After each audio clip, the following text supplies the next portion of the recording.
itu beberapa orang juga bahkan mengatakan begini, lama-lama juga nanti dianggap sebagai ya bagian dari penyakit yang biasa lah begitu ya. Nanti akan dianggap sebagai diabetes baru, akan kira mungkin saya membayangkan COVID ini nanti akan seperti HIV.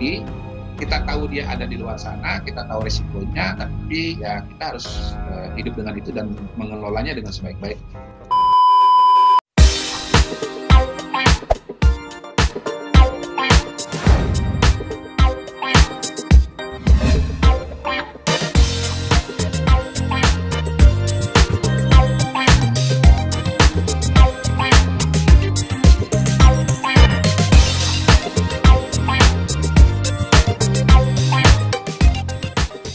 Memang pada hari ini saya bisa jamin pembicaraan mengenai normal baru akan mendominasi media masa kita. Jadi apa yang didiskusikan di ruangan ini insya Allah akan sangat memberikan kontribusi mengenai bayangan Indonesia masa depan ya, masa depan.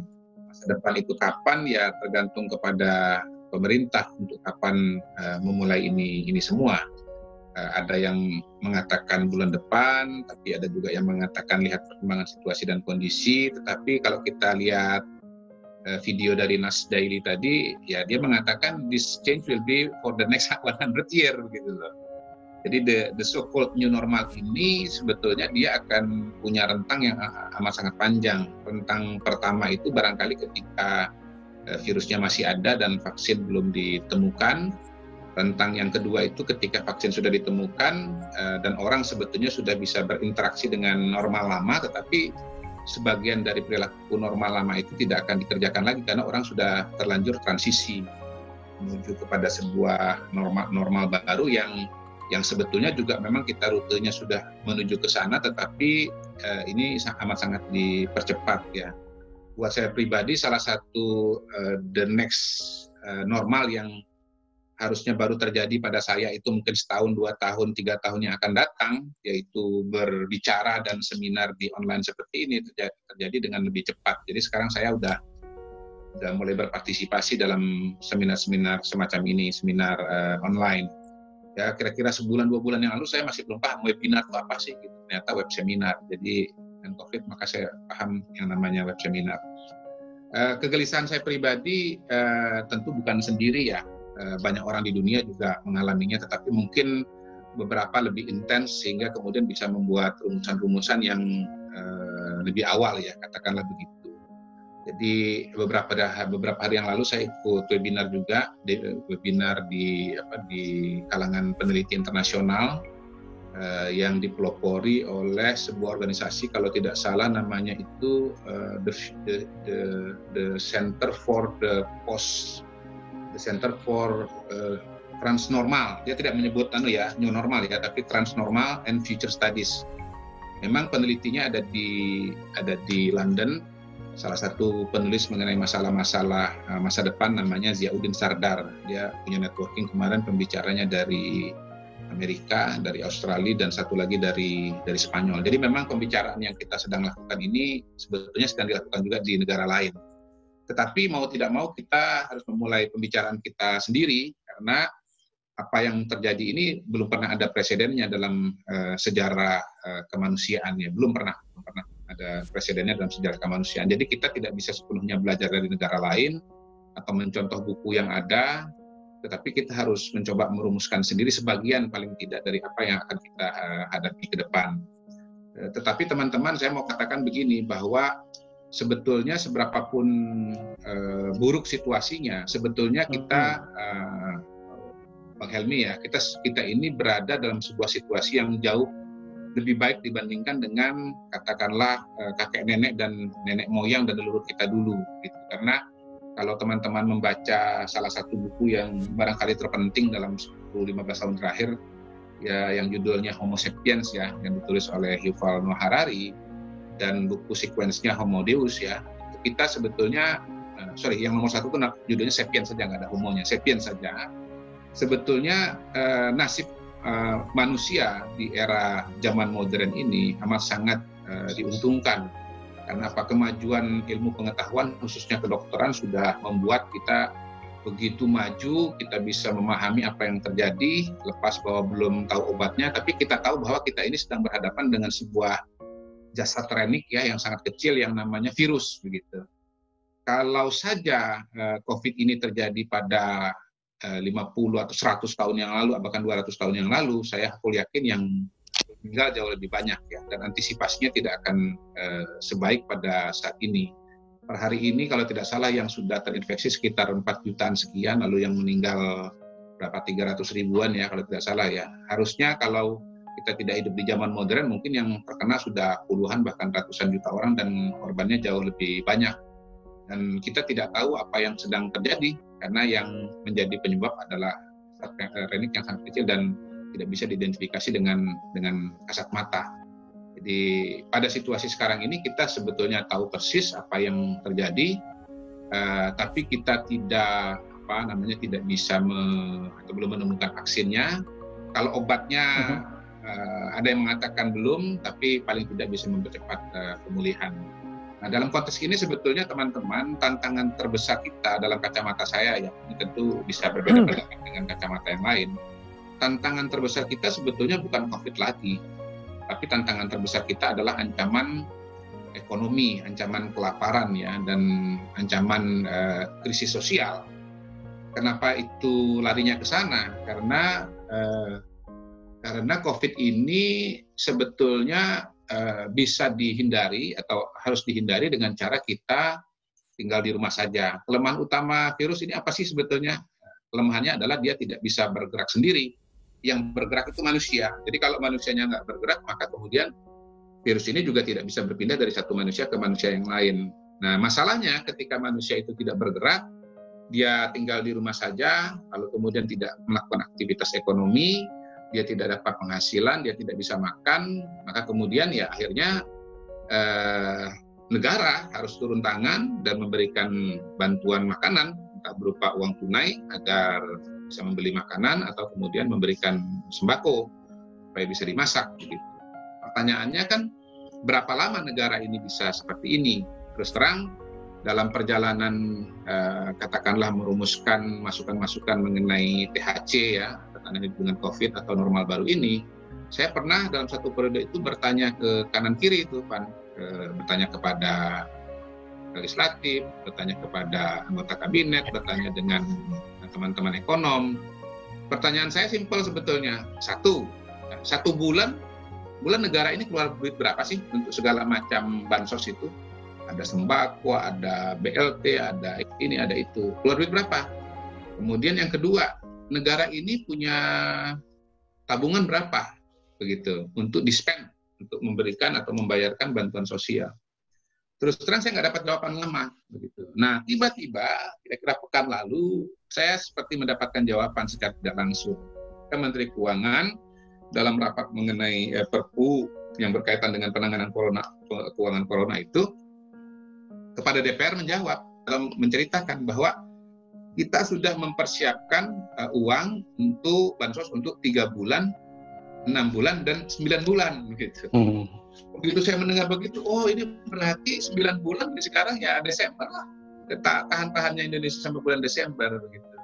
Nah sebetulnya saya pribadi juga sudah banyak berbicara dengan kepala daerah ya, gubernur, bupati, wali kota untuk mengetahui apa yang terjadi di lapangan, pengen memahami juga cara berpikir mereka, kasih masukan dan saran dan seterusnya.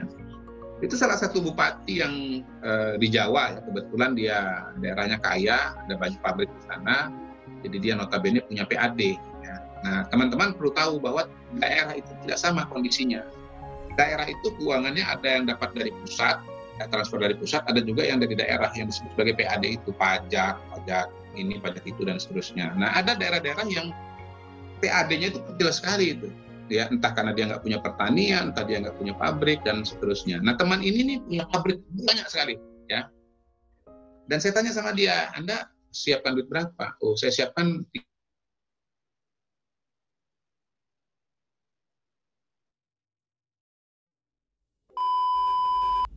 rilis survei lembaga Median namanya. Ternyata ketika ditanya masih tahan berapa lama, itu sekitar kalau nggak salah 60% itu udah menjawab ya maksimal 1 bulan lagi lah.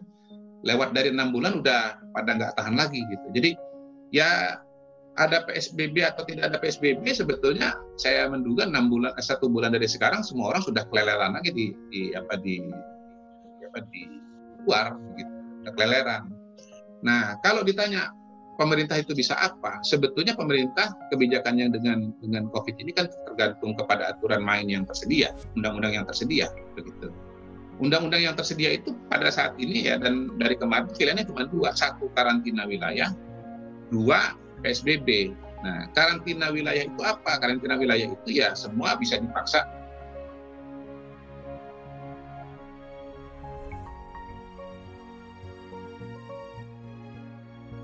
Saya baca di media bahwa BRI sudah mempersiapkan diri, KAI sudah mempersiapkan diri, kemudian Pertamina juga sudah mempersiapkan diri. Jadi berbagai macam lini organisasi di lini perusahaan di BUMN itu semua sudah mempersiapkan diri. Mereka membuat semacam gugus tugas internal, menyusun blueprint-nya, lalu kemudian menyusun rancangannya, dan itu nanti akan disampaikan kepada pemerintah. Nah, tentu yang nomor 3 yang juga sangat penting adalah swasta. Tadi dalam pengantar di depan ada video itu mall di Thailand, bagaimana mall itu kalau buka lagi protokolnya seperti apa. Saya kebetulan berbicara dan kenal dengan orang yang nampaknya menjadi penanggung jawab untuk mempersiapkan konsep semacam itu di Indonesia, dan saya tanya apakah persis seperti itu, dia bilang sekitar 80% arahnya ke sana. Jadi kira-kira teman-teman nanti kalau misalnya mau buka bulan depan atau bulan depannya lagi, ya suasana yang seperti tadi di video juga akan bisa dilihat. Intinya sih swasta juga sudah harus mempersiapkan diri, tetapi menurut saya yang penting adalah bahwa tatanan itu sebetulnya bukan hanya bicara tatanan fisik ya, bagaimana kantor ditata, kursinya 50%, transportasi ditata, kursinya 50%, tetapi juga tatanan-tatanan lain yang tidak kalah pentingnya. Ya, kalau saya lihat itu, saya bisa katakan juga kita mendengar Next Daily tadi ya, kita harus juga menata aspek-aspek yang lain, misalnya seperti karir ya, karena tidak semua pekerjaan atau semua karir itu bisa kembali seperti semula, dan beberapa bisnis itu saya kira juga akan mengalami kesulitan untuk beradaptasi. Yang saya belum terpikir sampai sekarang adalah bagaimana misalnya fitness center akan aktif kembali, bagaimana cara menatanya, mungkin mereka harus merumuskan dengan baik. Ya, kalau bioskop barangkali lebih mudah dan bisa dibayangkan, barangkali kursinya tinggal jadi separuh, tinggal jadi sepertiga, katakanlah begitu. Lalu kemudian restoran juga mungkin bervariasi. Kalau kafe biasa mungkin masih bisa, dari 200 tinggal 100 ya. Tapi kalau yang all you can eat kayak suki-suki, lalu hanamasa segala macam, itu mungkin susah, karena eksperimen menunjukkan ternyata dalam konteks restoran all you can eat itu sangat rentan terhadap penyebaran COVID. Kemudian yang jelas ya, tantangan itu juga berarti harus berkaitan dengan keuangan pribadi. Kenapa? Karena situasi dan kondisi sekarang tidak pasti, berarti ya spendingnya itu kemudian harus dihemat. Lalu kemudian pakaian-pakaian yang sifatnya ya ada terminologi tuh. Sekarang ini nomor 1 function gitu ya, bukan fashion ya. Jadi orang tidak lari ke fashion, tapi larinya ke function gitu. Baju saya pakai ini, saya pakai udah lama sekali. Ini biasanya saya pakai keluar. Ini gobos saya udah malas beli. Gobos udah nggak penting. Udah jarang ketemu sama orang lah. Dulu saya tiap hari pakai begini. Jadi baju saya hari-hari dengan baju sekarang beda. Gitu. Jadi yang mahal-mahal itu memang minggir ya. You don't need Gucci kata si Nas Daily tadi, tapi perlu baju yang lebih fungsional, yang penting nyaman ya, katakanlah begitu. Jadi tatanan itu bukan cuma fisik, tetapi juga nilai, keuangan, karir, mungkin ganti karir ya, kemudian strategi bisnis juga harus berubah, dan ini pekerjaan yang saya sebut sebagai, kalau dalam orang Islam itu fardu kifayah gitu. Kita harus rame-rame kasih sumbangan, kita harus memberikan usulan, karena barangnya belum ada dan ini menyangkut kehidupan semua orang, maka kita harus royok rame-rame gitu. Jadi ya, saya kira itu bayangan yang harus disiapkan oleh teman-teman, bahwa jangan menunggu COVID ini selesai, karena ini tidak akan selesai ya, dan dalam waktu dekat ya, untuk ketemu vaksinnya 2 tahun, memvaksin 7,8 miliar orang mungkin perlu 10 tahun begitu ya. jadi tidak akan hilang dalam waktu dekat, dan Anda harus mempersiapkan mental karena memang mentalitas orang ini tidak sama berhadapan dengan COVID. Saya orang yang masih pergi-pergi, keluar-keluar, saya masih belanja, lalu kemudian saya juga masih kantor, kebetulan kantor sendiri, tetapi ada orang yang saya tahu persis itu tidak berani dan tidak keluar sama sekali dari rumahnya bulan ini. Kemudian nanti Mas Helmi sebagai jalan keliling dunia melihat setting yang berbeda, mana sebetulnya hidup kita nanti di Indonesia ini akan menyesuaikan dengan situasi dan kondisi yang baru. Baik. Kira-kira demikian. Terima kasih. Terima kasih. Mungkin pertanyaan pertama saya tujukan ke Mas Kodari, Mas. Kapan sih kira-kira Mas Kodari mendengar informasi bahwa virus COVID ini akan masuk ke Indonesia? Soalnya kan banyak yang bilang nih, kalau orang Indonesia itu punya ilmu kekebalan, jadi nggak mungkin kena COVID gitu ya kira-kira. Pertama kali mungkin Mas Kodari dengar kapan gitu? Langsung jawab? Iya Mas, silakan langsung aja. Ya, mungkin jawabannya tidak langsung ya, karena saya sendiri kan tidak punya pegangan yang pasti sebetulnya bagaimana kita bisa mengatakan ini masuk atau tidak masuk. Tetapi saya melihat ada dua aspek yang penting ya ketika kita berbicara mengenai reaksi pemerintah terhadap COVID-19. Pertama, situasi dan kondisi internal Indonesia yang katakanlah cukup khas, yang berbeda dengan negara lain. Beberapa negara yang dianggap tindakannya cepat, itu saya melihat ada 2 atau 3 variabel. Pertama, kalau kita lihat negara seperti Cina dan Vietnam ya, yang dianggap cepat dan ketat, itu memang karakter negaranya beda dengan Indonesia. Indonesia ini negara demokratis, multipartai, presidennya bukan dari partai politik. Kalau teman-teman di luar berasumsi bahwa Pak Jokowi orang PDI, maka kemudian semua kebijakannya pasti didukung oleh PDI, dan PDI nomor 1, harusnya bisa dong. Nggak begitu, brother and sister. Kadang-kadang dalam peristiwa tertentu justru yang paling berbeda dengan Ibu Mega, Pak Jokowi adalah partai politiknya sendiri, begitu, sehingga akhirnya harus meminjam dukungan politik dari partai yang lain yang justru dianggap oposisi. Saya katakan di sini dalam momentum tertentu justru Pak Jokowi itu dapat dukungan dari Pak Prabowo. Cuman memang politik itu ada panggung depan, ada panggung belakang. Yang di depan tidak selalu sama dengan yang terjadi di belakang. Jadi kalau di Cina, di Vietnam bisa cepat, bisa tegas ya wajar, partai politiknya tunggal. Kemudian ya sistemnya katakanlah otoriter. Yang kedua, negara demokratis yang juga dianggap cepat tindakannya, seperti misalnya Korea Selatan, lalu kemudian Taiwan. Saya melihat mereka punya pengalaman yang agak berbeda. Mereka punya pengalaman dengan kasus MERS dan kasus SARS. Saya punya teman yang tinggal di Korea Selatan, jadi rupanya kesiapan atau infrastruktur baik perundang-undangan bahkan rumah sakit di sana itu sudah didasarkan pada pengalaman 2 penyakit menular sebelumnya. Yang notabene juga coronavirus juga ya. COVID ini kan coronavirus, tapi new coronavirus gitu. COVID itu kan ya coronavirus yang baru begitu. Jadi misalnya di Korea Selatan itu rumah sakit itu sudah dikelola menjadi 2 bagian biasanya. Pertama itu yang non-infectious, yang sebagian lagi itu yang bagian infectious gitu. Jadi pengalaman dari SARS dan MERS. Nah itu kan tidak dialami oleh kita, jadi kita tidak punya kesiapan semacam itu. Variabel ketiga mungkin ya kepemimpinan, seperti barangkali di New Zealand, Jacinda Ardern kan banyak di. Tapi saya kira kalau New Zealand pun juga selain bahwa memang ada faktor Jacinda, memang negaranya juga negara yang relatif kecil, dan menurut saya kondisi psikologisnya bukan agak khas juga. Mereka barusan punya krisis juga tuh, yang ada masjid ditembakin oleh teroris. Saya kira itu juga sedikit banyak yang mempersiapkan mereka untuk berhadapan dengan situasi dan kondisi krisis. Nah, karena dalam konteks Indonesia, saya melihat ada 2 variabel penting ya terhadap respon terhadap coronavirus itu.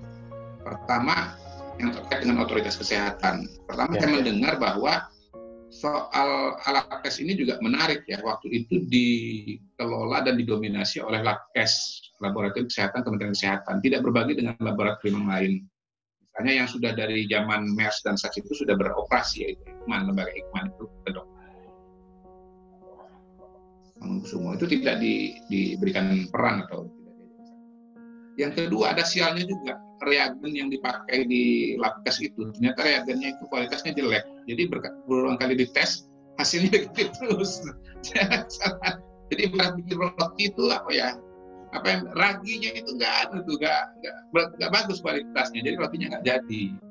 Nah, yang kedua berkaitan dengan urusan kesehatan, Menkesnya ini memang kelihatannya punya perspektif atau paradigma yang khas ya. Dan dia bukan orang satu-satunya sebetulnya punya cara berpikir seperti itu, yang mengatakan bahwa ya namanya virus itu ya obatnya adalah antibodi begitu. Sehingga kemudian keluarlah pernyataan yang kini sangat terkenal itu bahwa ya nanti kan sembuh sendiri gitu. Nah, Pak Jokowi sebagai presiden kan siapa patokannya? Pasti Menteri Kesehatan. Kalau Menteri Kesehatan yang ngomong ini nggak bahaya, ya nggak bahaya lah. Sama kalau urusan ini potensi serangan dari negara lain, bagaimana Pak Prabowo? Tenang aja Pak, aman nih Pak. Tiba-tiba kena serang. Pak Jokowi kan mau dengerin siapa gitu loh. Pak Jokowi kan pasti dengerin Pak Prabowo, karena Pak Prabowo kan jenderal militer begitu. Jadi saya kira variabel itu berpengaruh. Yang kedua juga berpengaruh eksternal di pemerintahan adalah concern Pak Jokowi yang luar biasa kepada soal ekonomi. Memang saya melihat Pak Jokowi punya beban yang agak besar mengenai ekonomi. Selama 5 tahun dia jadi presiden, ya PR-nya itu selalu ekonomi. Jadi ya dia merasa kalau ada tindakan-tindakan yang sangat keras maka ekonominya akan kolap. Jadi dia berharap bahwa ya jadi paradigma kesehatan yang disampaikan oleh Pak Menkes itu sejalan dengan kebutuhan paradigma ekonomi yang dipikirkan oleh Pak Jokowi. Nah, itu yang membuat kemudian kenapa Indonesia dikatakan terlambat. Gitu kira-kira. Baik, Mas Helmi. Mungkin Ivan saya melanjutkan Pak Helmi. Ini saya bacakan nih hasil surveinya Median yang mengonfirmasi apa yang disampaikan tadi ya. Ini survei nasional. Misalnya ya, disiplin bekerja di rumah. Yang bekerja di rumah terus-menerus itu 60%. Sisanya masih 31% bekerja di luar rumah, tidak menjawab 8%. Kalau nggak jawab, anggap aja nggak ngaku ya.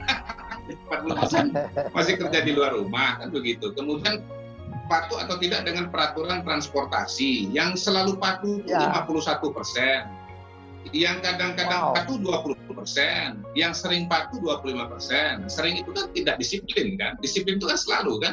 Selalu cuma 51%. Kemudian rumah ibadah, yang tidak pernah datang ke rumah ibadah selama PSBB 52%,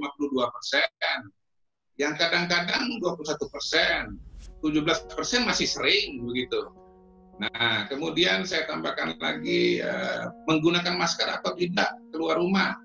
Yang selalu menggunakan masker 51%, yang sering 34%, kadang-kadang 10%, nggak pernah 2,4%. Tidak menjawab 1,4, pasti nggak ngaku juga itu, nggak pernah juga itu. Ya, mungkin dua data lagi nih. Disiplin jaga jarak 1-2 meter dari orang lain, ya, dan menghindari kerumunan selalu 31%. Nah, kalau lihat pasar tradisional ramai orang di jalan, ya ini angkanya yang selalu disiplin itu 31%. Kemudian yang sering 20%. Kadang-kadang paling tinggi 36% gitu loh. Jadi ya kalau kita melihat hasil survei ini sebetulnya mengkonfirmasi apa yang terjadi di lapangan secara mata begitu. Yang anekdotal, yang insidental itu ternyata bukan cuma insidental, tetapi memang itulah cerminan dari populasi secara keseluruhan. Itulah realitanya Indonesia begitu. Ya, yang kita sedih nih Mas Kodari, masih ada orang yang disuruh pakai masker marah. Ya kan, marah lo melawan lo, bayangkan. Yang diminta untuk social distancing ngamuk-ngamuk. Jadi yang begini. Jadi kalau kita melakukan pelanggaran itu bukan kita aja yang bisa kena, tetapi kita membahayakan orang lain juga, itu persoalannya. Ya. Nah, ini memerlukan sosialisasi yang terus-menerus, sosialisasi, law enforcement, dan kalau bisa aturannya itu jangan berubah-berubah. Aturannya itu harus cukup jelas. Saya kebayang loh, Satpol PP, polisi yang mengamankan di bawah, kadang-kadang dilawan-lawan tuh, ya kan. Sosialisasi itu kan berjenjang tuh, supaya disampaikan ke bawah. Jadi barangkali kalau saya Pak Helmi mengatakan, mari kita belajar banyak kalau terus. Pasar tradisional itu sama bikin masyarakat disiplin itu sebetulnya cuma satu saja institusi yang bisa kan kira-kira punya pengaruh yang signifikan, yaitu TNI. Tapi saya yakin begitu TNI nanti masuk pasar, lalu kemudian mendisiplinkan orang, takut itu ribut lagi nanti tuh. Teman-teman aktivis ribut lagi. Ini mengembalikan tentara melaksanakan fungsi dan seterusnya tidak sesuai dengan aturan keamanan. Nah, kira-kira begitulah. Jadi memang itulah problem dalam mengambil kebijakan publik bagi pejabat publik di negara demokrasi dengan multipartai seperti Indonesia. Dan jumlah penduduknya banyak. Sama satu lagi yang sangat penting sebetulnya adalah bahwa struktur tenaga kerja di Indonesia itu tidak sama dengan di negara lain. Dan ini saya terus terang gemes juga sebetulnya Bang Helmi ya, balik dikit ke belakang. Kok kayaknya lambat banget nih. Kok kenapa reaksinya seperti ini? Tapi kemudian saya mencoba memahami ketika ada pidatonya Prabowo Subianto yang notabene sebetulnya adalah briefing kepada internalnya, tapi saya kira beliau juga sedang bermain bola biliar ya pada waktu itu. Beliau rilis pidato kepada internal, tapi dia tahu itu pasti akan ditonton oleh di luar Gerindra juga. Dia mengatakan bahwa Pak Jokowi ini saya saksikan betul-betul memperhatikan kepentingan rakyat kecil, dia bilang begitu. Nah, realita tenaga kerja kita itu sekitar 30-40% ada sektor informal. Apa itu sektor informal? Ya orang-orang yang mungkin usaha sendiri, ya yang tidak terima gaji bulanan, gitu. Ada orang-orang yang hari ini kerja, hari ini dia makan. Hari ini dia nggak kerja, dia nggak makan. Nah, ada juga yang hari ini kerja, 2 hari dia bisa makan, kerja lagi 2 hari. Nah, ada yang seminggu, ada yang 2 minggu dan seterusnya. Itu jumlahnya banyak, begitu. Nah, orang-orang ini kalau kemudian tiba-tiba diberhenti total, dia nggak bisa makan. Kenapa? Ya karena dia baru bisa makan kalau dia bekerja. Begitu dia tidak bekerja, dia tidak bisa makan. Nah, sementara kemudian ada juga yang ya gajinya itu ya dia gaji bulan ini, sebulan dia bisa makan, habis itu dia kalau nggak ngantor, kalau nggak dapat gaji, dia akan mati gitu ya, dia nggak bisa makan. Nah, yang begitu itu di Indonesia itu banyak, dan itu bagi siapapun pengambil kebijakan publik, kalau dia pejabat negara, dia kepala daerah, dia presiden. Saya mau ke Mas Kodari. Mas Kodari, kan di dalam rilis Mas di koran Kompas itu kan menunjuk ketua GT, Mas. Iya. Nah, dalam opini tersebut kan Mas mengatakan orang yang layak menjadi ketua GT adalah orang yang teruji dan berpengalaman menangani berbagai peristiwa atau event dalam skala super besar. Tapi kenapa contohnya Gempa Aceh 2004 dan Asian Games 2018? Apakah Mas merujuk pada orang tertentu? Mungkin Pak JK mungkin, atau ada orang lain sepertinya yang ditujuk gitu? Pertama, kalau kita bicara transisi menuju hidup dengan COVID atau menuju normal baru, itu pasti kita sedang mempersiapkan sebuah event yang sangat besar ya. Ibaratnya orkestrasinya itu orkestrasi nasional. Yang kedua, ya ini COVID ini sudah dideklarasikan sebagai bencana nasional. Dalam sejarah Indonesia modern ya, atau paling tidak dalam beberapa tahun terakhir ini, seingat saya itu ada baru 3 yang dinyatakan sebagai bencana nasional. Pertama NTT tahun berapa itu, yang kedua Aceh tahun 2004, yang ketiga ya baru sekarang ini. Nah, karena ini masalah besar, karena ini peristiwa besar yang harus dilakukan perubahan juga banyak, maka tentu kalau kita tanya siapa orang yang tepat, ya orang yang sudah punya pengalaman yang mirip atau sejenis, kan begitu. Kenapa Pak Helmi Yahya diminta jadi Dirut TVRI? Karena dia punya pengalaman dalam dunia pertelevisian. Beliau terbukti sebagai orang yang sangat kreatif. Barang nggak ada jadi ada, kus-kus yang nggak ada jadi ada, itu kemudian populer begitu. Dan diharapkan kreativitas semacam itu kan muncul dari tangan seorang Helmi Yahya. Nah, dan kreativitas itu kan keluar dan kita rasakan. Ada acara-acara yang tadinya nggak ada di TVRI, itu ada gitu di TVRI gitu. Bahwasanya kemudian ada yang nggak senang, itu kan soal lagi gitu. Kalau saya TVRI-nya before dengan setelah Helmi Yahya, ya saya suka dengan televisinya Helmi Yahya, saya pasti suka. Nonton bola, saya suka gitu. Soal bagaimana itu dapat ditayangkan, tidak atur-atur lah itu. Tapi saya suka gitu loh, itu barang nggak terpikir bahwa saya itu ada gitu, ternyata kan bisa. Nah, kalau kita bicara orang atau peristiwa yang dekat ya dengan kegiatan-kegiatan yang cepat seperti itu ya Aceh dan Asian Games buat saya ya, Aceh karena itu hancur total, membangun baru, rekonstruksi. Dan buat saya ya rekonstruksi Aceh itu termasuk salah satu yang berhasil ya. Artinya pada hari ini kita bisa katakan Aceh sudah pulih kembali, seolah-olah nggak ada kecuali monumen-monumen, nggak pernah ada tsunami kecuali monumen-monumen yang memang dipelihara untuk mengingatkan orang kepada peristiwa besar itu. Dan seingat saya juga waktu Aceh itu bantuan yang diberikan dunia itu skalanya itu juga luar biasa dan dikelola dengan baik ya.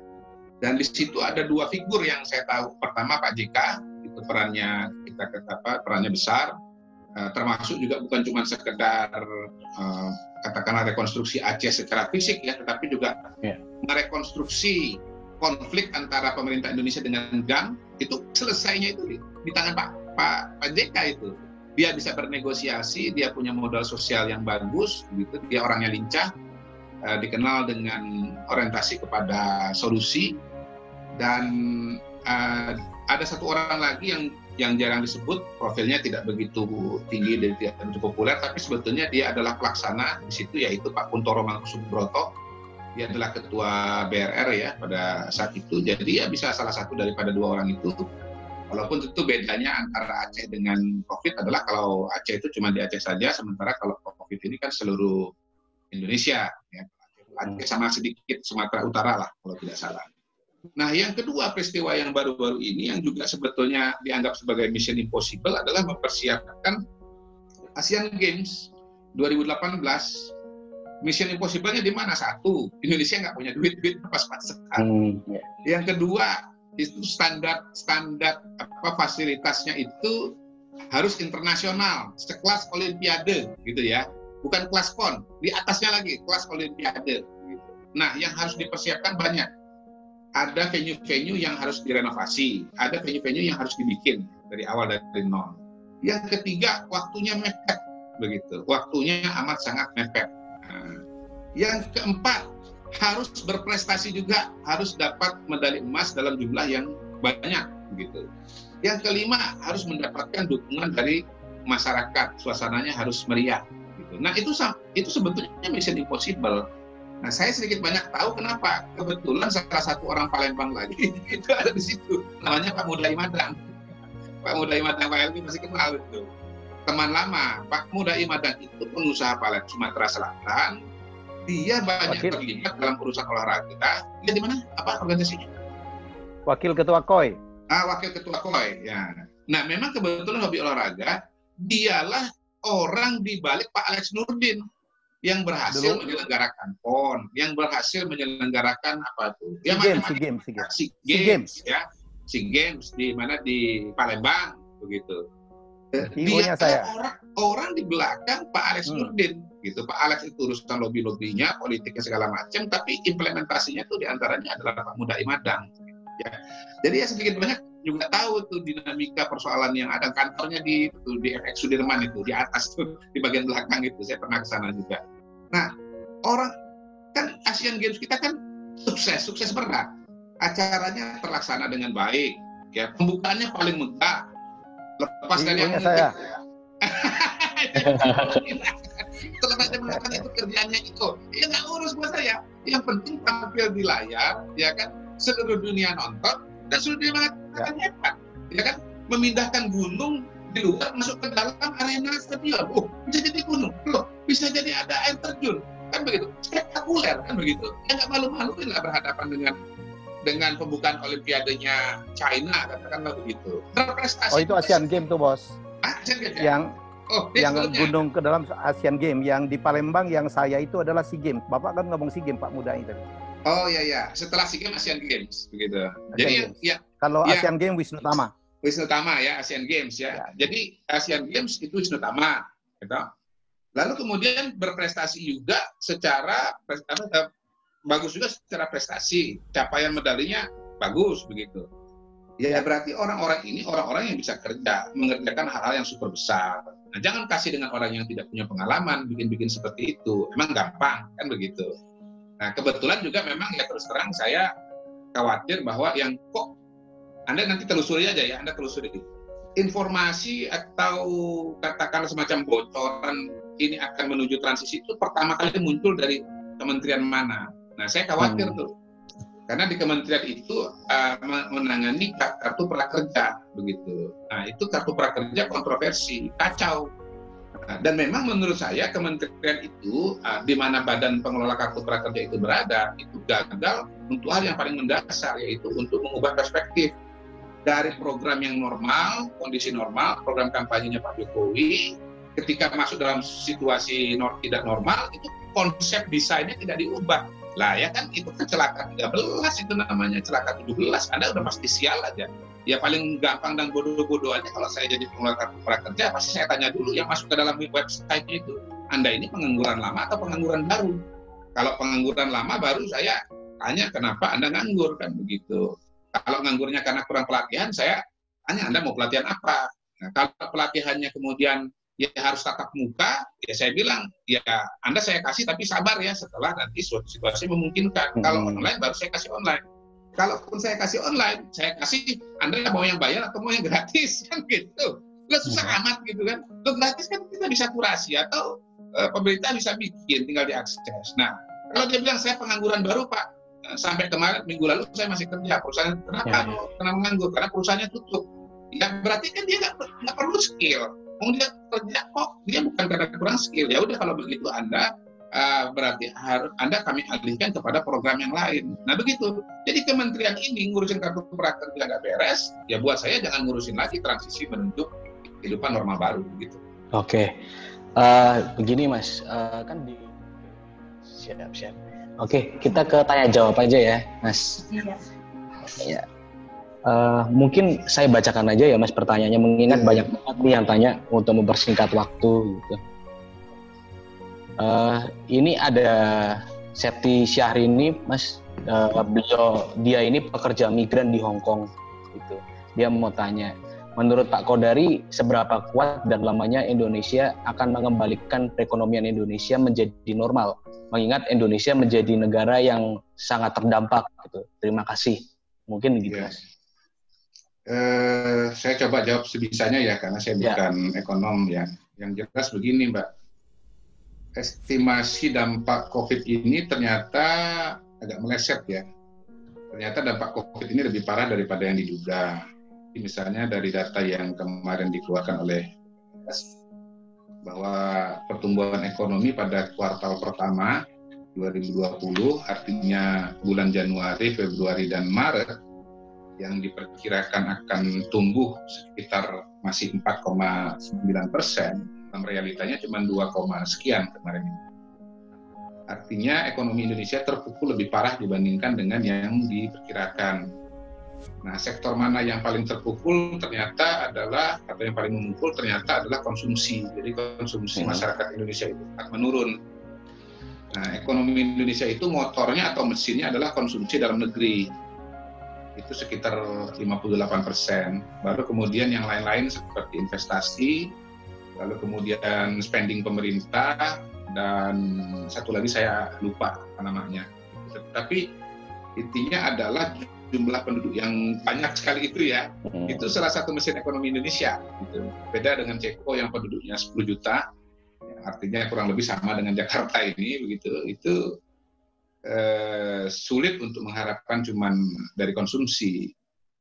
Jadi ketika corona ini menyerbu, orang banyak tinggal di rumah, kegiatan ekonomi juga menurun, kelihatannya konsumsi juga menurun. Dan itu ternyata dirasakan juga oleh para petani dan produsen kita di desa-desa ya. Memang serapan terhadap produk pertanian, ya, produk pangan, produk peternakan seperti ayam dan yang lain itu kan memang menurun.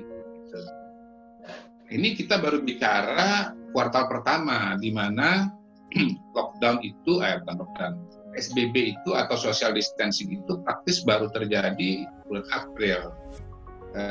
Positif baru dilakukan, baru ditemukan bulan Maret. Jadi sebetulnya Januari Februari itu ekonomi Indonesia kan masih berjalan normal seperti biasa. Ya. Nah, bagaimana dengan kuartal kedua? Kuartal kedua itu April, Mei, Juni, yang betul-betul pada 3 bulan ini orang tinggal di rumah saja. ada estimasi bahwa sebetulnya ekonomi Indonesia akan berkontraksi. Kontraksi itu apa? Artinya minus, begitu. Jadi ada 2,9 minus, nggak tahu saya berapa nanti, mungkin minus 2,5 dan yang lain-lain. Memang Indonesia nggak separah negara-negara lain, tapi ya tetap saja kan kita tinggal di Indonesia. Jadi ekonomi Indonesia itu praktis sangat menurun. Nah, makin lama Indonesia ini tidak bekerja, maka ancamannya ada dua. Pertama, ekonominya makin tenggelam. Kalau makin tenggelam, makin dalam, itu kan mau naik ke atasnya kan pasti berat. Mau rebound itu kan pasti berat. Yang kedua, kalau makin diperpanjang, maka uang pemerintah makin habis. Ya, katakanlah pemerintah punya 10, punya 12 deh, buat 6 bulan. Kebutuhannya tiap bulan itu 2. Kalau ini diperpanjang, kalau ini sudah dipakai bulan April, bulan Mei, berarti dari 12 sudah terpakai 4, sisa 8. Nah, kalau nanti kemudian diperpanjang lagi 2 bulan, dari 8 tinggal 4 tuh. Gitu. Jadi modal untuk recovery-nya nanti itu makin berat. Sudah makin dalam, tenaga yang dibutuhkan untuk naik ke atas itu makin sedikit. Jadi dikhawatirkan ya kalau sudah terlalu dalam, lalu kemudian hentakannya ke atas kurang, nggak pernah sampai permukaan, kan? Kelelep beneran, iya, tenggelam betul, gitu, nggak punya kesempatan untuk naik ke atas, tenggelam 5 meter, ya, punya tenaga 6, masih sempat muncul lehernya segini, kan begitu. Tapi kalau tenggelam 10, tenaganya tinggal 4, ya separuh jalan ya nggak bisa naik lagi, ya betul-betul akhirnya turun ke bawah gitu. Nah, saya mau mengingatkan begini, kenapa ini menjadi soal yang sangat penting dan rumit ya. Bahwasanya ekonomi Indonesia itu kalaupun mulai lagi ya, kalau Liga Inggris itu namanya project restart gitu ya, project restart. Itu ekonomi Indonesia nanti nggak akan bisa 100% pulih gitu, dengan kondisi Covid ini. Kenapa? Kondisi Covid ini melahirkan kondisi protokol.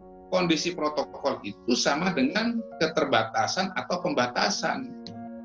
Pabrik misalnya, kapasitas 100, itu cuma bisa diisi atau boleh diisi katakanlah 50% saja, karena social distancing, kan begitu. Akhirnya, karyawan atau buruh yang masuk juga cuma separuhnya saja. Hari ini, shift A masuk, 50% masuk, besok shift B 50% masuk. Begitu masuknya 15 hari, nggak mungkin gajinya dibayar 30 hari. Artinya apa? Daya beli buruh kita, sektor pekerja kita yang menengah bawah itu juga daya belinya tidak akan sama seperti kondisi normal ketika dia bekerja 30 hari. Otomatis ketika dalam kondisi normal, ya sederhananya ya, pertumbuhan ekonomi Indonesia 5%, dalam kondisi normal baru itu ekonomi Indonesia pertumbuhannya barangkali cuma 2,5% saja, begitu.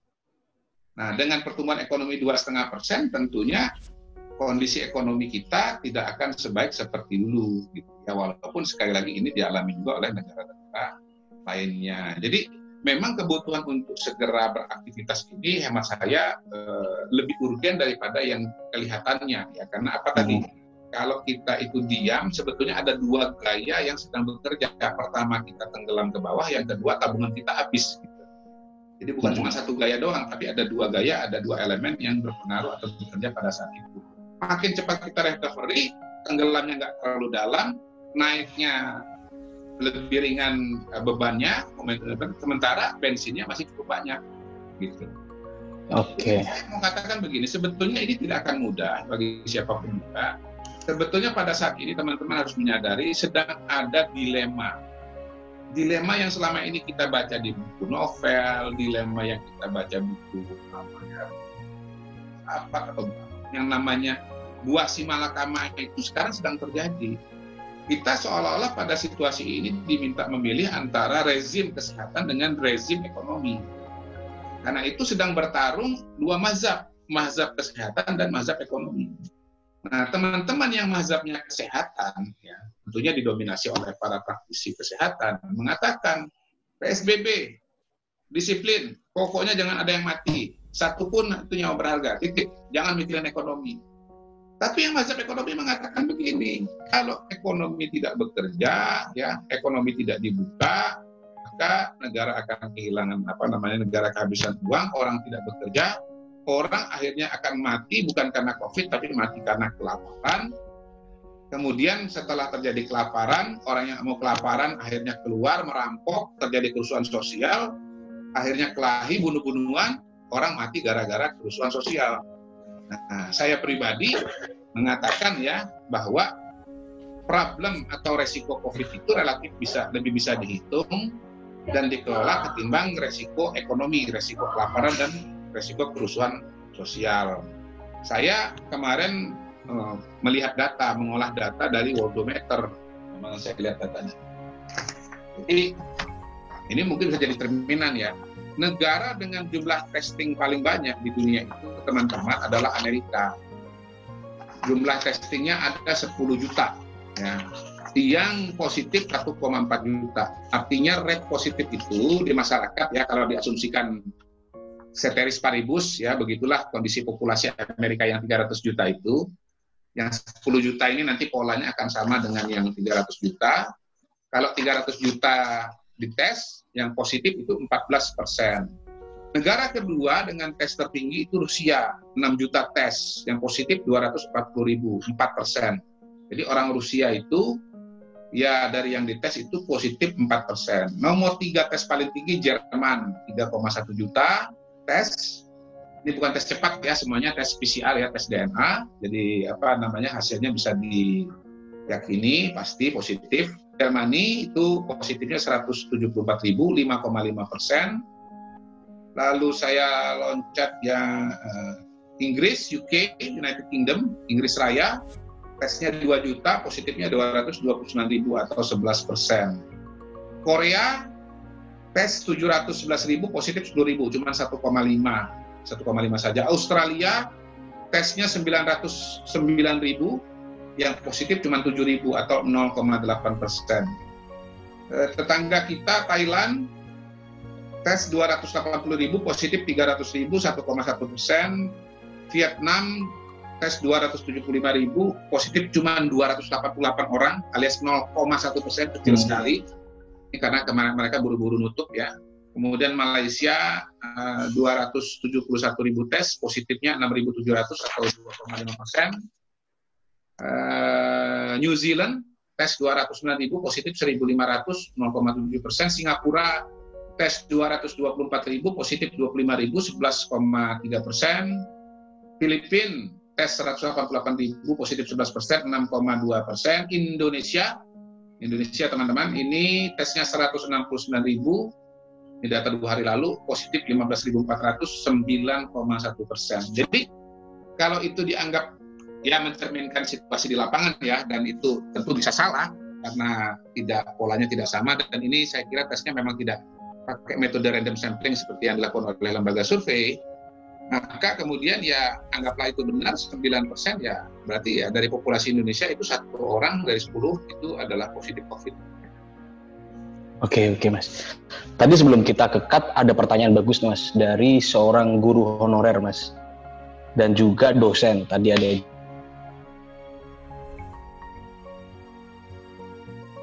bareng ini Mas. Nah, ya ada pertanyaan bagus ini Mas. Kira-kira hal apa yang perlu dipersiapkan oleh institusi pendidikan, utamanya pendidikan tinggi ya, untuk mempersiapkan para mahasiswanya ke depan setelah COVID ini?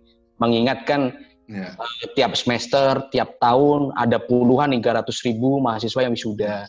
Pencari pekerjaan semakin banyak, persaingan semakin kompetitif. Kira-kira apa yang perlu dipersiapkan oleh institusi pendidikan dan para milenial seperti saya ini gitu? Iya, kan dalam setiap peristiwa selalu ada the winners dan the losers ya. Krisis itu katanya kalau dalam aksara Cina itu kan ada 2 elemen di sana, ada peluang, ada juga tantangan. Dan dalam situasi dan kondisi seperti ini, ya losernya siapa? Losernya pasti pertama penerbangan, yang kedua pariwisata. Ya.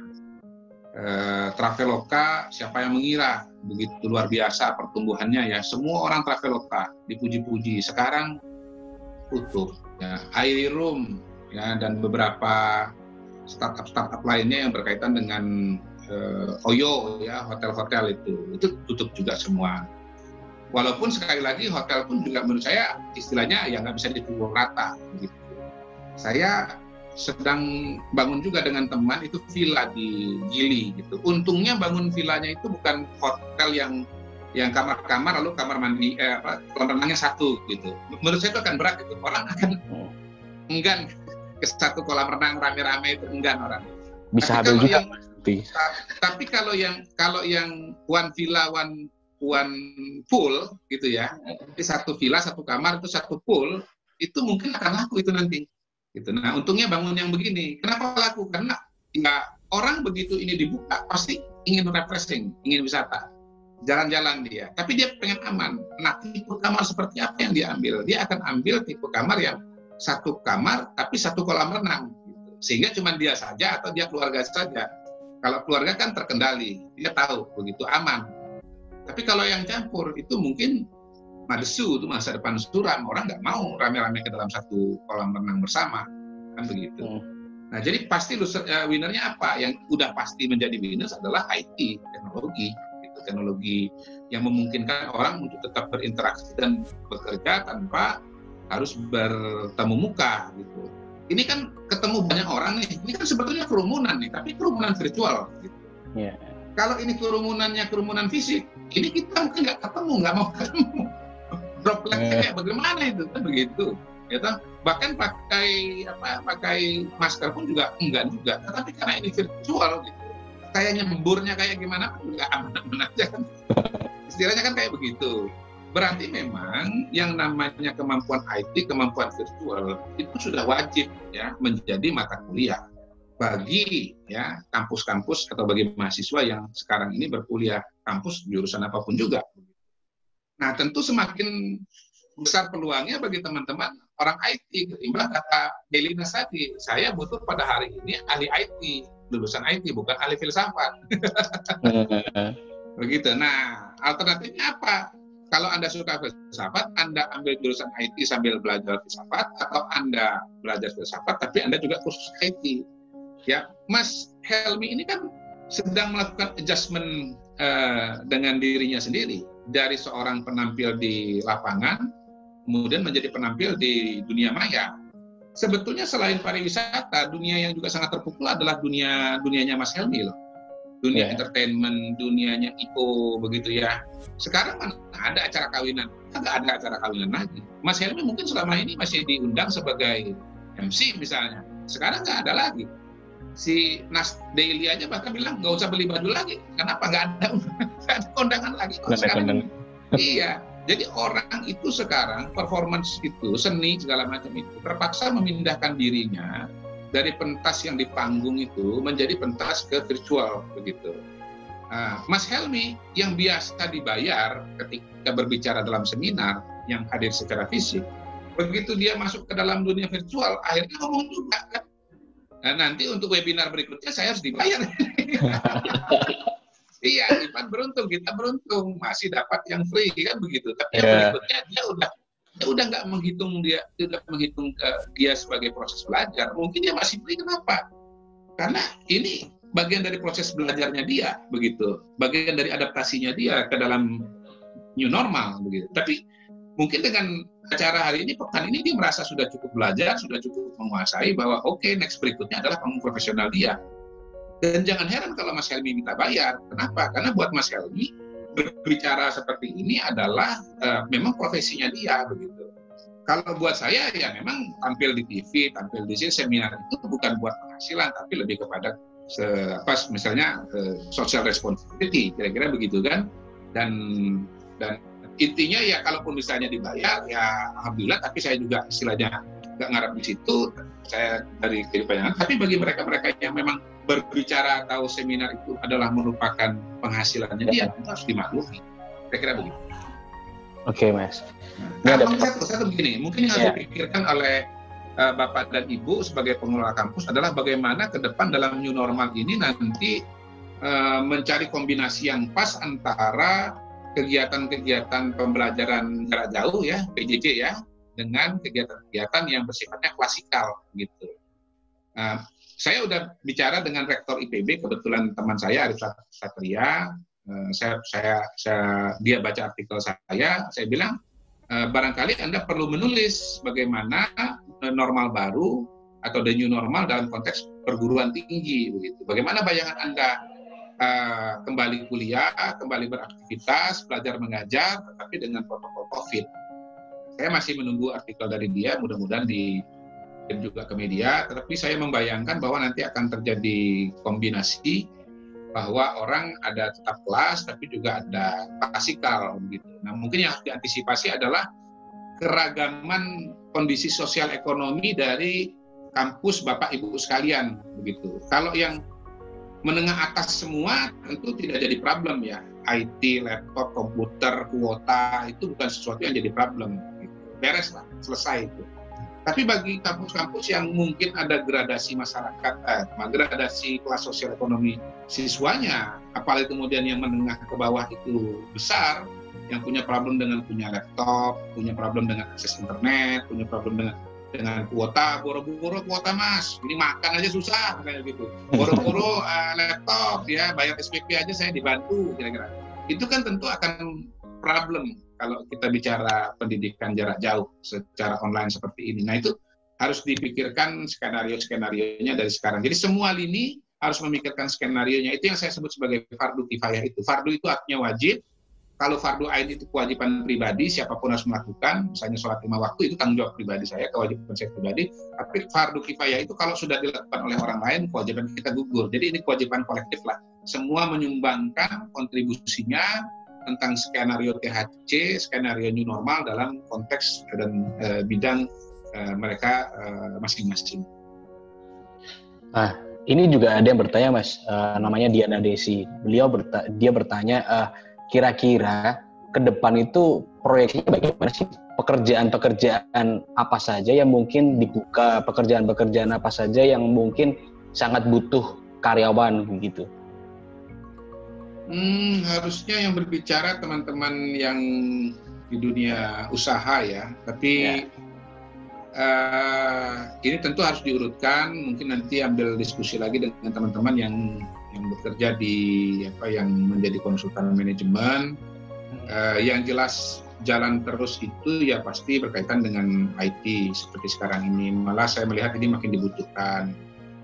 Saya pribadi misalnya infrastruktur IT saya di rumah, di kantor itu saya review lagi, saya perkuat lagi ya, WiFi yang tadinya di ruang kerja saya ini agak lemah itu kemudian dimodifikasi.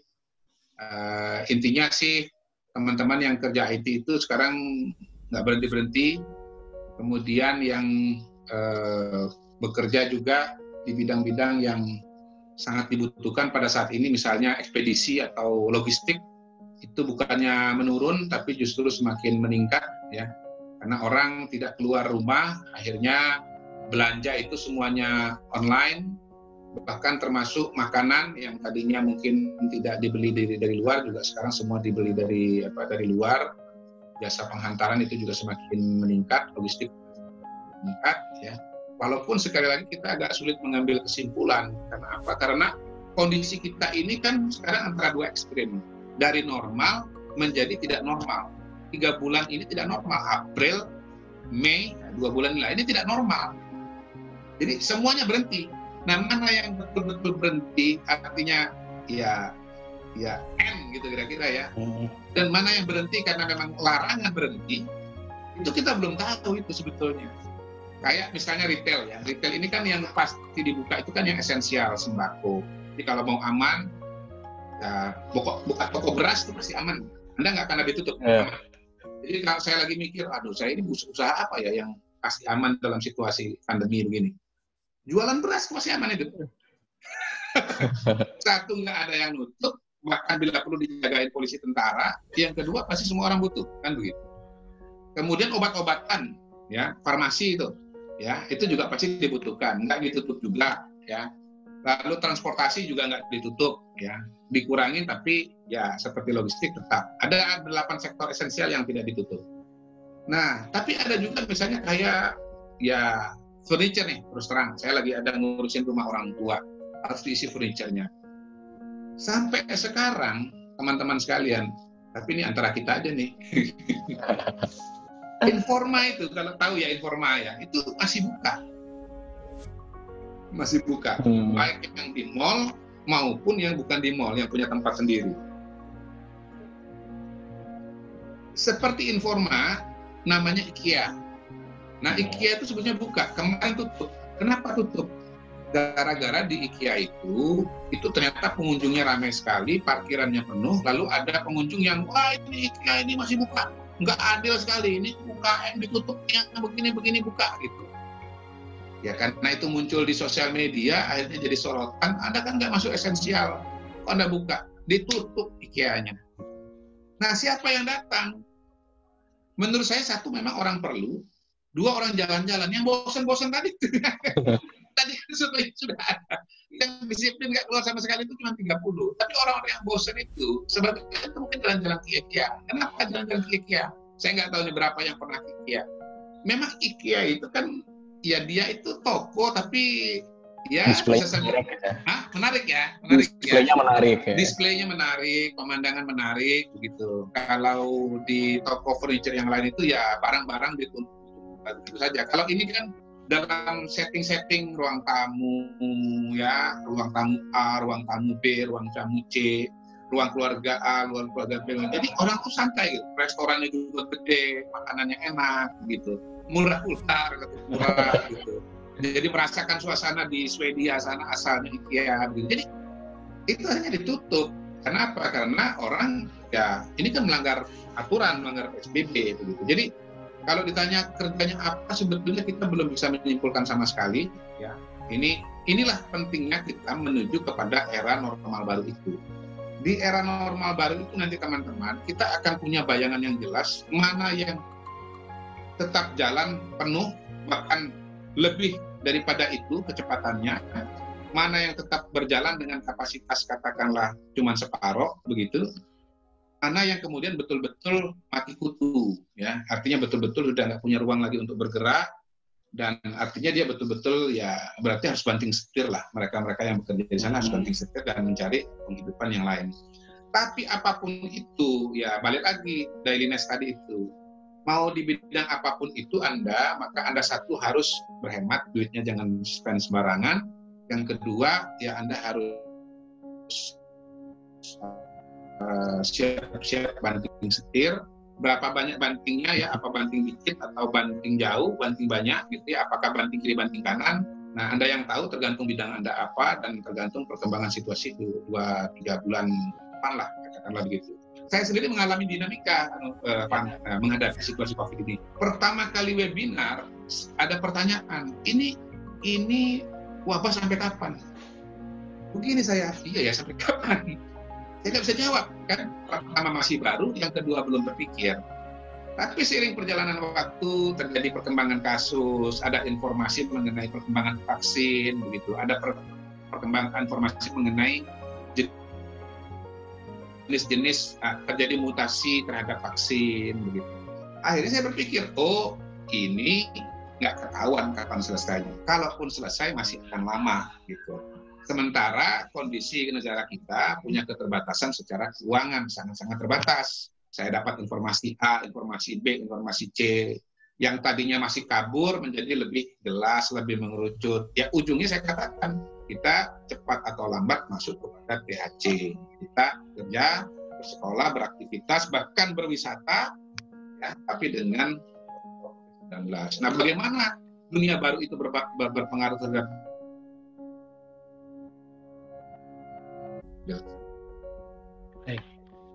ya Mas, ini ada lagi dari Oki Gunadi.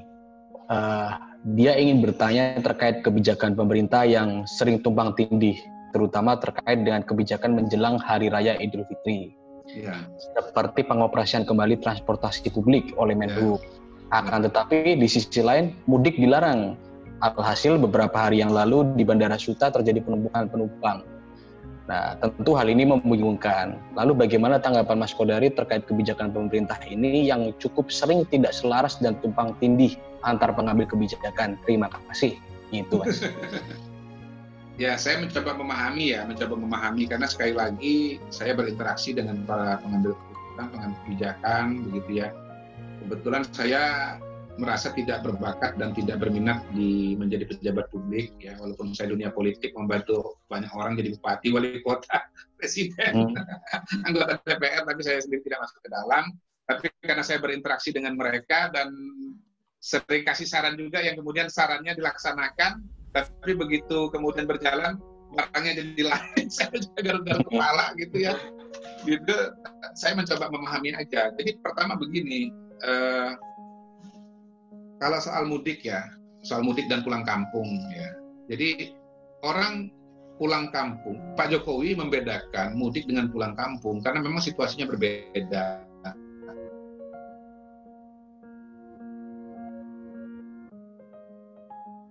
Sekarang, siapa yang pulang kampung?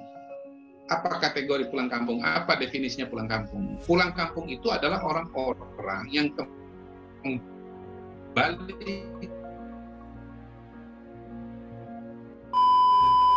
soalnya pengunjungnya turun Pak 90%. Tadinya 30 orang sekarang tinggal 3. Entah apa di kebun, ada piaran ayam dan seterusnya, bisa dimakan telurnya dan seterusnya. Begitu kapan saya ke sana lagi, ketika mall itu udah ditutup total ya, pasti dia akan kerja lagi, pasti dia pulang. Nah, orang mudik itu teman-teman, itu kebanyakan karena alasan kultural dan alasan psikologis, yaitu kebiasaan. Ngapain dia mudik? Kangen saya ketemu sama bapak, kangen sama mbah gitu. Kalau Ucup Klaten kan kangen sama mbah kan gitu lah, Ucup Klaten ya kan gitu. Kangen sama mbah, kangen sama teman, kangen sama saudara. Saya pribadi sebetulnya punya rencana Lebaran kali ini pulang ke Palembang. Satu, reuni dengan teman saya SMP. Kemudian kedua, bikin acara keluarga bapak saya di kampung juga, namanya Kabupaten Banyuasin. Kami bikin asosiasi keluarga besar, biasanya kita bikin acara silaturahmi. Saya batalkan semua. Jadi yang mudik itu adalah orang yang tidak terpaksa mudik. Dia nggak kehilangan pekerjaan, tapi dia mudik karena alasan kultural. Nah, mudik itu dalam Islam itu bukan wajib. Bahkan tradisi mudik Lebaran itu kan cuma ada di Indonesia. Arab sana nggak ada tuh mudik-mudik begitu, nggak ada. Ini sama dengan kalau di Cina itu acara Imlek ya. Imlek gitu loh, kayak Imlek gitu. Jadi semua orang pulang, Xinjia gitu kan. Ya, Xinjia. Jadi kalau nggak pulang itu ya wajar, dilarang mudik itu wajar. Tapi juga ternyata nggak mudah. Saya komunikasi dengan salah satu orang menteri asal Jawa Timur, tokoh NU. WA dengan beliau. Tapi Mas, masa juga dilarang? Loh, masih ngomong dilarang? Beliau ini kan pejabat, saya bilang. Tapi karena beliau itu adalah tokoh dari ya ormas Islam besar, NU begitu, ya saya berusaha memahami cara berpikir komunitas itu gitu loh. Jadi untuk pejabat publik yang udah jelas-jelas tahu kalkulasi resikonya pun juga tidak mudah karena dia akan Menteri ya, Mas ya. Menteri pula ya. Menteri pula. Gitu. Tapi karena dia menteri dan datang dari partai tertentu yang memang dilahirkan oleh ormas itu, ya dia ini cucu pendiri organisasi itu. Ya, saya nggak mungkin membantah gitu loh. Oh, itu alam pikiran yang ada di masyarakat pengikutnya gitu loh, di basisnya gitu. Jadi itulah kemudian kenapa ini tidak mudah untuk mengelola Indonesia ini. Kan sekarang tertarik dengan Bali. Oh, kenapa ya Bali ya? Nggak PSBB tapi kok jumlah pasiennya sedikit gitu. Kan teman-teman ya jangan lupa yang namanya PSBB itu tidak di seluruh Indonesia. Dari 34 provinsi yang PSBB cuma 4. Dari 550 kabupaten kota yang PSBB cuma 77 gitu. Sisanya ya masih social distancing saja gitu. Masih biasa saja. Nah, kenapa Bali bisa dikurang? Karena Bali itu homogen, sangat homogen. Secara adat, secara agama, ya, secara suku, begitu. Bahkan secara partai, secara politik pun di sana yang menang Pilpres itu satu, ya kan? Ya partai juga kita tahu di sana lebih kuat gitu. Dan beda dengan daerah lain. Yang namanya Bali itu antara adat dengan agama itu begini, utuh saling kuat. Yeah. Kalau daerah lain antara adat dengan agama. Bisa begini Pak, kelahi. Gitu loh. Elemen adat dengan elemen agama itu kelahi. Minang itu, Sumatera Barat itu ada dua elemen adat dengan elemen kiai. Perang Padri itu perang antara tokoh agama dan tokoh adat. Ketemu, diadu domba oleh Belanda. Jadi ya ada heterogenitas ya di masyarakat itu yang kemudian berpengaruh terhadap bagaimana sebuah kebijakan itu diambil dan diputuskan. Nah, memang ketika kita bicara pelaksananya juga alam pikirannya bisa berbeda, ya toh. Kepentingan juga mungkin berbeda. Tadi seperti saya kasih ilustrasi di awal, bahwasanya Pak Jokowi itu dari PDI tidak berarti Jokowi dan PDI selalu satu. Beda pikiran bahkan. Demikianlah. Oke. Ini Mas, karena mengingat waktu juga, pertanyaan terakhir aja Mas. Ya. Kira-kira ke depan apa sih yang akan dilakukan pemerintah dalam menghadapi situasi seperti ini jika COVID masih ada, tapi muncul virus baru, Mas? Mas kan juga sering berinteraksi dengan pengambil kebijakan. Kira-kira apa sih pemerintah itu gambarannya ke depan? Ya, saya kira kita harus berani mengatakan bahwa memang ancaman keamanan ke depan itu ya bukan lagi nuklir dan teroris ya, tetapi adalah virus. Ya. Dan memang realitanya sebetulnya manusia itu hidup dengan virus. Setiap hari ini kita hidup dengan virus, ribuan virus. Tangan, muka, segala macam. Ini virus semua. Virus semua. Kita ini hidup dengan virus semua. Kenapa kita selama ini masih hore-hore aja? Karena kita punya mekanisme yang namanya imunitas itu. Nah, influenza itu adalah virus. Tapi kan varian yang dalam tanda kutip tidak berbahaya. Kita capek, kita pilek, kita makan, kita istirahat, sembuh, kan begitu. COVID pun juga demikian juga sebetulnya. Jadi dari yang terkena, itu semua kan tidak mengalami gejala. Gejala pun ada yang ringan, sedang, dan berat. Nah, yang kena tapi tidak mengalami gejala itu kan berarti imunitasnya kuat.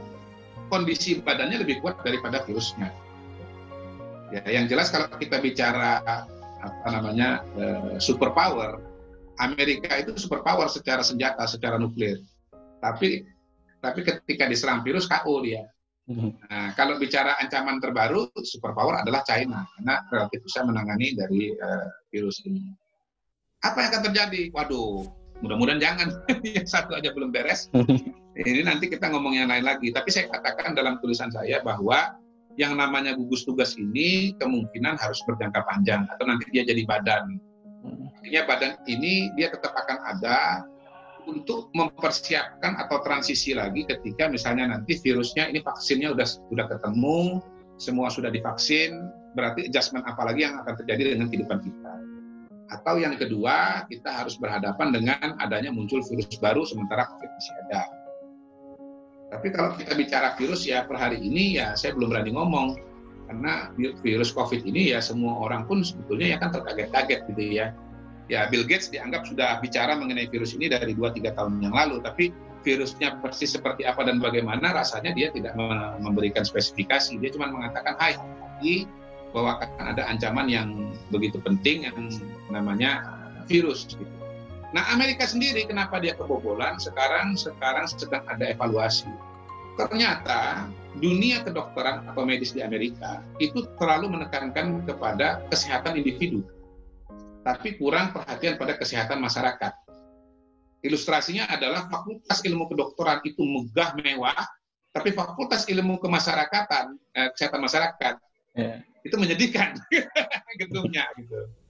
Nah itu ternyata salah. Karena apa? Ancaman terbesar ternyata bukan dari ancaman yang kolektif itu bukan ancaman kesehatan pribadi, tapi adakah kesehatan massal gitu.